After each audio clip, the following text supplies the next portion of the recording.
ڈیرہ اسماعیل خاں پاکستان کے خیبر پختونخوا میں واقع ضلع ڈیرہ اسماعیل خاں کا ایک شہر اور دارالحکومت ہے۔ یہ پاکستان کا 10واں بڑا شہر ہے اور آبادی کے لحاظ سے صوبہ خیبر ہے۔ پختونخوا کا تیسرا یا چوتھا بڑا شہر ہے۔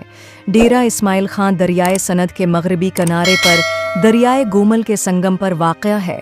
مقامی زبان میں لفظ ڈیرہ کا مطلب خیمہ بستی ہے اور یہ عام طور پر وادی سند کے قصبوں کے نام پر پایا جاتا ہے، جیسے ڈیرہ غازی خاں اور ڈیرہ بگٹی۔ اس کا نام ملک سہراب دودائی کے بیٹے دودائی کے باڑے اسماعیل خاں کے نام پر رکھا گیا ہے، جس نے اس قصبے کی بنیاد رکھی۔ اس طرح شہر کے نام کا مطلب ہے کیمپ آف اسماعیل خاں۔ ڈیرہ اسماعیل خاں میں گرم صحرائی آب و ہوا کیوپن بی دوا ہے، جس کی سرحد گرم میدانی آب و ہوا کوپن بی عیش سے ملتی ہے، جس میں گرمیاں اور گرم سردیاں ہوتی ہیں۔ بارش بنیادی طور پر دو الگ الگ ادوار میں ہوتی ہے، موسم سرما کے آخر میں اور بہار کے شروع میں فروری سے اپریل تک، اور مون سون میں جولائی اور ستمبر میں۔